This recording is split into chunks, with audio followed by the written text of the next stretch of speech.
Good afternoon and welcome to the second Business Central user group. And it's the first one of 2022. Before we start today's session, just wanted to mention that as our Business Central community is growing, more and more people will be interacting with each other and interacting with Professional Advantage. So we created this group for like-minded individuals and clients to come together, ask questions of their peer groups, share their stories, share their experiences. This is a user group platform and it's for you, and PA is happy to host it for you.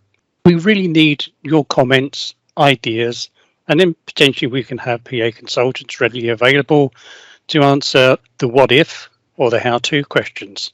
Indeed, maybe amongst the audience, there could be someone that would like to own a section of the next user group, or maybe present at the next user group, or even when restrictions allow, for you to come to one of our offices, share the user group meeting in one of our meeting rooms, and then afterwards have a tea or a coffee with us. I mean, that would be great. But just to reiterate, this is your group. We're here to host it. We need your comments. We need your commitments to it to carry on. So without further ado, let me introduce everyone. So I'm your speaker host for today, Keith Asher, Client Success Manager, over 40 years in the IT sector. I need to adjust this slide because it's now over 18 of those years have been spent specifically working with Microsoft ERP.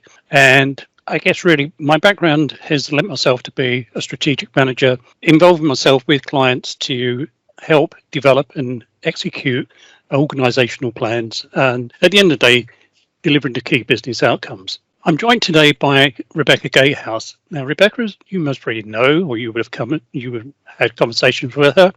She's one of our business development team, and she's dedicated to helping organisations improve their application of technology. Got a great understanding of organisations and roadmap improvements, and she advises on the best approach and technologies that would deliver outcomes. Rebecca's got over 15 years in the industry and working with her customers to find really the best technology to support their business. So very much aligned with our strapline, which is achieve more with technology. Also joined with us today is Justin Kuhn. He is our release manager, BC release manager. We'll cover this off a little bit more in detail as we go through.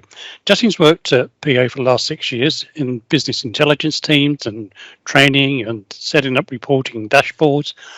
Previously, you can see he's managed support services for a major US vendor specializing in software as a service support and ERP. His current role, as you'll find out during the presentation, as release manager, ensures smooth transition between the versions of Business Central for our clients and helping to build and test business critical operations. But we'll hear more from Justin a bit later on in the presentation. Last but not least, Robert Giannini, pre-sales consultant, business development manager, a jack of all trades. He's been in the industry for many years.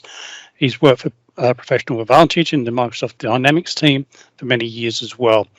He's played an integral part in over 200 Dynamics projects. Again, his speciality is helping organizations improve their business systems through industry-leading software solutions. So, our agenda. Looking back on 2021, Release Wave 2, then we'll have the panel session. Then we'll have Rob's top 5 of what to expect in 2022 Release Wave 1. Then meet some of the team, and again, we'll talk about ideas for the next meeting. So you might remember this from, it would have been October last year.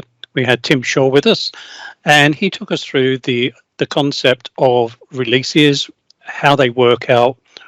On the right-hand side, we can see some of the things that were due to be released in Release Wave 2, and where Microsoft has invested R&D money into delivering these.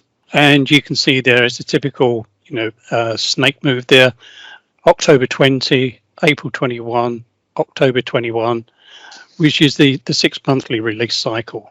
So without further ado, we'll jump straight into the panel session. So I'm going to ask Rebecca to join me on this. So Rebecca, one of the questions we've been asked constantly over the last, I would say, 3 to 4 months is, why did PA introduce the client care program? Thanks, Keith, and hi everyone. Great to see some, I always want to say familiar faces, but I can't see your faces, so familiar names on the call today. It's great that that you could all join us today. So you're right, Keith, late last year we introduced, I think we briefly discussed it maybe at the last user group, but we introduced a new client package called the Client Care Program for our clients. And we did this because we knew that we needed to evolve the services that we include in our post-project ongoing client support. So once you've gone live, that ongoing program that we support you with. Now, there's 3 parts of the client care program, and 2/3 of those are things that you'd be familiar with. So if you've been with PA before or another organisation, you'd be familiar with having access to a support team and also access to our client management team or account management. Keith is obviously a customer success manager as part of client management team and our inside account managers as well. So it's those 2 you're familiar with or should be familiar with. It's that 3rd part that's the new part, and that's what's called release management. And the need for this new service is why we've introduced the client care program and introduced a whole new program. So I can hear Keith brain ticking over, and probably the next burning question, I'm assuming, is that why did we need the release management? Why did we need this new important 3rd part of our ongoing management for our clients? The key reason that we need release management now is that we've moved to the cloud. So moving to the cloud means that Microsoft, in this case, but same with other cloud vendors, keep our software up to date for us. And they keep it up to date for us that this brings new functionality to us regularly. It brings fixes to us regularly. We're always on the latest version. And their mechanism to do this is what Microsoft refer to as releases, hence why we've called it release management. And these are the updates. And there's 2 major releases per year. And in between that, Justin's going to talk about this more, in between that you've got minor releases. Now, this is obviously one of the best things about moving to the cloud. There's no more big upgrades every 4 to 6 years. There's no waiting long time for new functionality or fixes. There's no we've got rid of that whole big cost and big drain on resources. They're a thing of the past. So obviously this is awesome and a brilliant step forward, no question at all. What we were seeing though is a bit of a trend of Microsoft's and other cloud vendors, not the only one, messaging around the releases just sort of happening in the background, being a little bit too idealistic, and that clients' production environments, which are, business critical systems, were being updated a couple of times a year without any structure or kind of best practice applied around that release. As a result of this, we saw that, actually, I might go back a step and say, when we did those big upgrades, we had a project methodology, we had planning, we had testing, we had all those best practice things that we put around that those big upgrades, and where we were seeing that none of this was being really applied to these major releases that Microsoft were applying. So we saw that our role needed to change as a partner, and we needed to take take the responsibility here. Now, you guys, our clients, you're busy managing your day-to-day, and managing these updates is not and wasn't an expected part of your business as usual when you move to the cloud when you move to a cloud application. We saw that PA actually needed to take ownership of that service, and that's why we've made the release management for the major releases part of our business as usual now, and take that proactive approach to those updates that Microsoft do. And by doing that, we're bringing back, in a very small way, these updates are nothing like those big upgrades, as Justin will talk to. They're small, but we wanted to bring back some of those best practices and proactive structured approach to the releases. And that's why release management came about. Thanks very much, Rebecca. Very good and detailed reasons behind introducing the client care program and release management. Justin, I'd like to invite you to take us through the process for a major release, if you would, please. Thanks, Keith.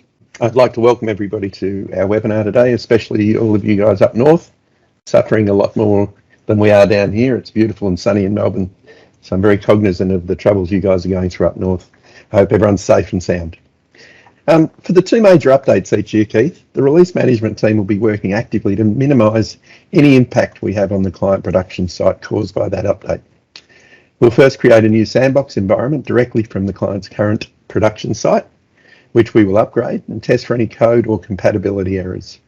If there are any errors or issues found, the release management team will test and resolve the error in that sandbox environment to create a fix that can be installed into our client's production site. For any of our clients using custom extensions, we will update or rebuild any of those extensions that have shown any of the errors or any of the issues and test their compatibility again. Once these issues have been resolved, we'll hand over the sandbox environment to the client IT team for testing. This will be for testing process and business functionality. We're currently building testing guides into the process that we'll be giving to the clients to help them test the system going forward. This is not a UAT test environment and should not take the client any more than 1 or 2 days to complete their testing. We will have already checked for all of the incompatibility or code errors. So any functional testing of the business processes should go through without too many issues. This is the final test by you guys, the clients, and we'll be prepared to help.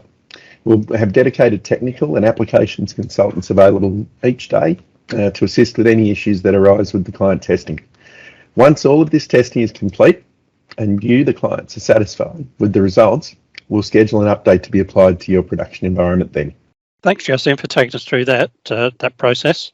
So now we know what happens with a major release, and it sounds like we have a cast of thousands there that are ready to step in and help our clients. Through Rebecca's talking about client care program earlier, she did mention something called minor releases. So can you take us through that process? No, sure. And what does it mean for our clients? For the minor updates, we'll be available to assist and support all of the clients with any issues or problems they might find during or after that upgrade. As opposed to the major releases, the updates will be left with the client IT team to manage and to report any issues back to us as soon as they eventuate. The Microsoft policy with the smaller updates is that there will be patches and hot fixes for issues that Microsoft have found in their own release, not necessarily in ours. Because the smaller release is expected to be complete and a working package from Microsoft, it will still be important for you guys or the clients to check and to test these smaller updates, as they'll run automatically unless you guys reschedule them, of course. We can assist with rescheduling any of those environments for you if you need. In an effort to assist through the minor update waves, and in case there are any errors, we'll make sure we have Business Central resources again available to work with our clients if there's anything out of place or any errors with the update. Thanks, Keith. Okay, thanks, Justin. So recapping them for everyone and for myself, a major release is managed through our release management program. A minor release, the client has the option to test in their sandbox. However, if any issues do occur with a minor release, then the client should report it through PA support, who will investigate, triage, remedy, or report the issue to Microsoft. Is that correct? Yeah, that's correct. Thank you, Keith. Okay, so that's the end of our panel session. So thanks, Rebecca and Justin. So basically, again, as our BC community keeps on growing. There could be some people on the call who either have worked with these people or want to know who they are. And so this slide set will be sent out. You can see we have a client management team, we have a team of BC consultants, team of developers, and we have a team of support people supporting this whole environment going forward. Bringing us though to the discussion point for the next agenda. What is it you would like to see on that agenda? Things like, these are our ideas, obviously, but things like discussion forums, topics of interest. It'd be nice to hear a client story. How did your upgrade to Business Central go? What benefits did you see out of it? How did the users react to having a new system? Was it easy? Was it not so easy? What are the things you like to see? What are the things that you feel that maybe it could be better put forward? So ideas for next group. Submit your ideas here. It'll take you to a web page, and you can enter your ideas with your name and the company, and we'll make sure that we put those forward into the next user group. But one thing we have considered for the next user group is is going to be around about the June timeframe, which coincides with end of financial year closing periods. So there are some of you on the call that would have done this last year, and there's some on the call who maybe haven't seen it. So we're going to drop that section into the next user group, and we welcome anybody else from the finance team who's going to be involved in that process also to join that user group. So say, submit your ideas via this link. How to contact us. There's all our account management details here, and we thank you for your attendance, and I thank Rebecca, Justin, and Rob for assisting me in this user group. So once again, thank you for attending. Thanks, everybody. Thanks, everyone.